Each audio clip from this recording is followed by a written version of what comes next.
मराठी केसरी न्यूजच्या प्रथम वर्धापन दिनास हार्दिक शुभेच्छा। तसेच सर्व नागरिकांना दीपावलीच्या मनःपूर्वक शुभेच्छा। शुभेच्छुक श्री गजानन अण्णा सोनजे, माजी चेअरमन तथा संचालक Kalwan merchant bank Kalwan, Shri Yatin Sonje, chairman Shri Gajanan ग्रामीण बिगरसेती सहकारी पतसंस्था।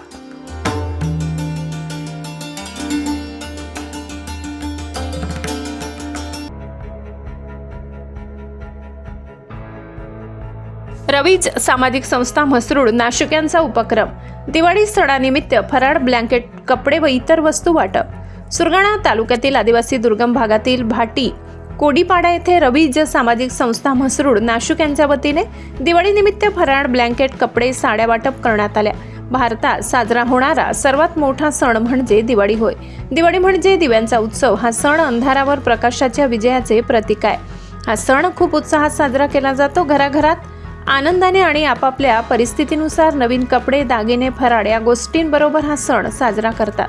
पण समाजात काही कुटुंब अशी आहेत की ते केवळ आर्थिक दुर्बलतेमुळे सण साजरा करू शकत नाहीत। त्यांच्या घरात सणाच्या दिवशी चूल देखील पेटत नाही। ही गोष्ट लक्षात आल्यावर रवीज सामाजिक संस्थेकडून त्यांच्या घरात जाऊन परिस्थितीची पाहणी केली आणि सत्यता पडताळून पाहिल्यावर त्यांना दिवाळीत मोफत फराळ देण्याचा निर्णय घेतलाय।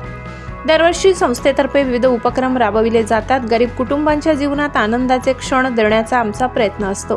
त्यासाठी नाशिक येथील दानशूर व्यक्ती श्री देशमुख साहेब यांनी 150 ड्रेस, श्री सुधाकर भंगारे साहेब यांनी 15 किलो सोनपापडी, श्री बाली धोंडगे साहेब यांनी 130 साड्या, श्री अविनाश सोनावणे साहेब यांनी 50 साड्या, तसेच शैक्षणिक, सामाजिक तसेच इतर मित्र परिवाराने देणगी स्वरूपात आर्थिक मदत केली।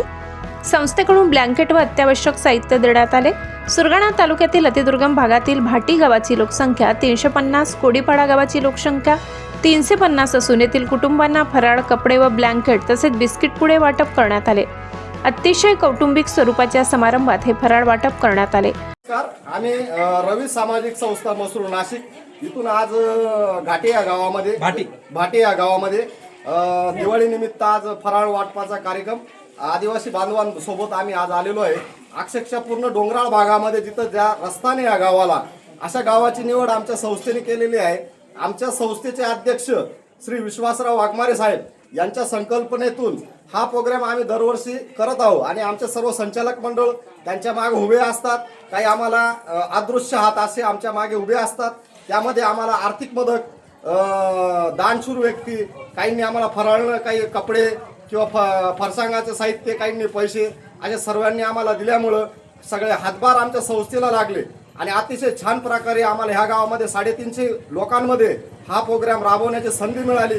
त्याबद्दल आम्ही सर्व रवी सामाजिक संस्थेचे पदाधिकारी, संस्थेचे आभार आणि गावाचे आभार व्यक्त करतो। धन्यवाद। रवी सामाजिक संस्था 2019 मध्ये स्थापन झाली। संस्थेचे अध्यक्ष विश्वासराव वाघमारे सर, संस्थापक अध्यक्ष, तसेच आमचे सर्व संचालक मंडळ, गागबारीचे आपले कुवर सर, नंतर आपले सुगंधी सर, नंतर बांबरे सर, नंतर आपले संदीप सोनवणे सर, नंतर आमचे ते वाघमारे सर, ते आम्हाला बरेचसे आजूबाजूने जे मदत करतात, अदृश्य हात, त्याच्यानंतर दानशूर व्यक्ती असतात। हा जो कार्यक्रम असतो आम्ही हा थाटामाटात करत असतो, नुसतं जाऊन कार्यक्रम घेत नसतो। हा तर खरोखर आम्ही पहिले पडताळणी करतो, विचारतो की खरोखर त्या गावाला गरज आहे का। एक अतिदुर्गम भाग बघतो आम्ही आणि त्यानुसार आम्ही दरवर्षीला पहिले आम्ही त्र्यंबक तालुक्यात कार्यक्रम घेतला, 2 नंबर पेठ तालुक्यात कार्यक्रम घेतला, 3 नंबर नाशिकमध्ये घेतला आणि आता हा 4 नंबर आपल्या सुरगाण्यामधल्या गावामध्ये घेतलेला आहे। तर असे दानशूर व्यक्ती आम्हाला मदत करत असतात आणि आमचे जे संस्थेचे सगळे पदाधिकारी तेही मदत करतात आणि हा सगळा दिवाळीचा प्रोग्राम आम्ही करत असतो। त्यासाठी आमच्या रवी सामाजिक संस्थेकडून सर्व तुमच्या कोडीपाड्या गावाला दिवाळीच्या खूप खूप शुभेच्छा। धन्यवाद। धन्यवाद सर।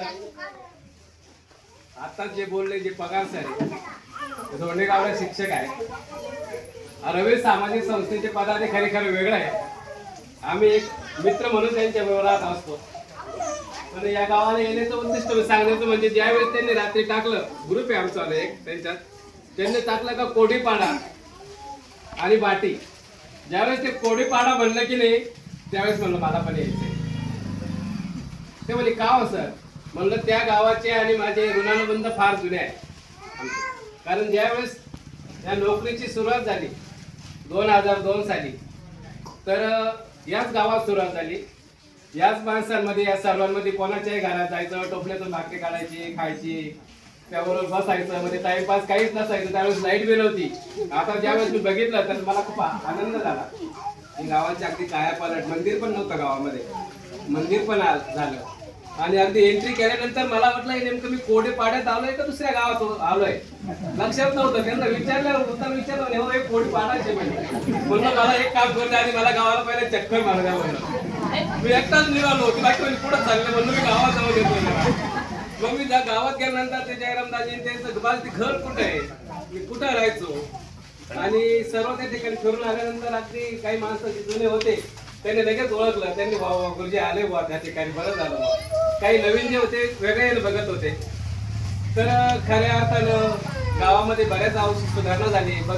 तपास केला तर बरेच मुलं जे आता बाहेर पण गेले, कोणी कंडक्टर झाले, कोणी फॉरेस्टमध्ये, आता जयेश पण एक मी वडिलांच्या जागेवर लागलेलं आहे, माझं बी काम चालू आहे. आणि बाकीचे म्हणजे इथून देखील मुलं आता गावाकडून थोडी शहराकडे मुलांचा किंवा बाकी थोडा कल झाला आहे.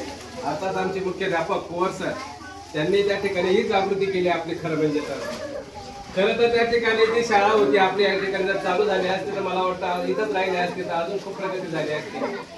परंतु आपलं जे हायस्कूल होतं, आश्रम शाळा नव्हती आणि लोकसंख्या इथं फार कमी होती, आणि प्लस त्या ठिकाणी ठाणगावला दुसरी शाळा होती.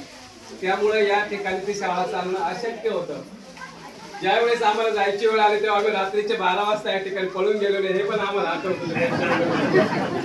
हे सहजासहजी आम्हाला इथून जाऊ देणार नव्हते, कारण त्या गावाचं जिव्हाळा प्रेम आमचं एवढं जुडलं होतं की त्यांना उतर जयेश बाकीच्या कंपनीला कळलं जाऊ सर शाळा इथून जाणार, म्हणलं नाही कोण म्हणतं जाणार आहे. निवांत झोपू दिला त्यांना. रात्री 12-1 वाजता सगळं साहित्य उचललं आम्ही, काही माणसाने गाड्या पिकअप मध्ये टाकलं, इथून पडलो आणि सकाळी त्यांनी उठलं तर आपली शाळा पुढे काय करायचं. आम्ही इथून उठलो आणि भाऊच्या वारीला स्थलांतरित झालो. पण नंतर ते आले, परत शिष्टमंडळ आले, सगळे भेटले आणि आम्ही त्यांनाही त्यावेळेस सांगितलं की अशा परिस्थिती यावं लागलं, पण ठीक हरकत नाही. तरी पण त्यांनी कुठलाही रोष न करताना परत आम्हाला त्याच्यावर बोलवायचे, या सर या, नाही आम्ही आलो तर ते भेटायला यायचं. म्हणजे जे गाव निवडणं खऱ्या अर्थानं ते मला वाटतं खूप भारी गाव निवडलं. मग त्या ठिकाणी मला खूप आनंद झाला आणि त्यांच्याबरोबर मी बी निघालो, म्हणलं चला मला बी यायचंय.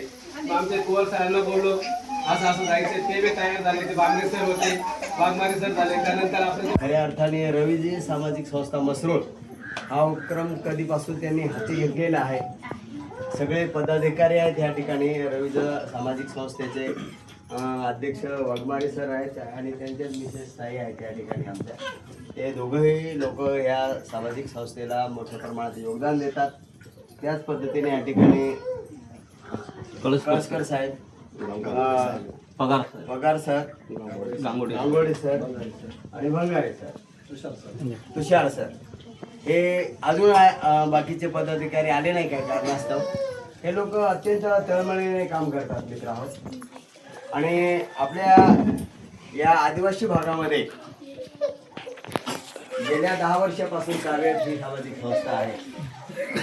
दरवर्षी हा प्रोग्राम हाती घेतात. मागच्या वर्षी त्याने त्रंबक तालुक्यामध्ये शेंद्रीपाडा इथे हा कार्यक्रम घेतला होता. यंदा या ठिकाणी कार्यक्रम घेतला. हे सगळे पदाधिकारी आहेत.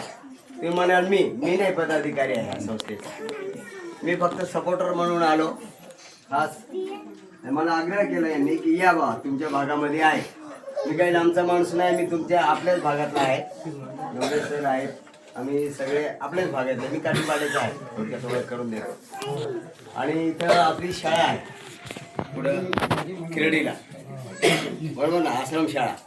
आम्ही त्या संस्थेचे 3 कार्यक्रमाचे सूत्रसंचालन श्री योगेश महाले सर यांनी केले.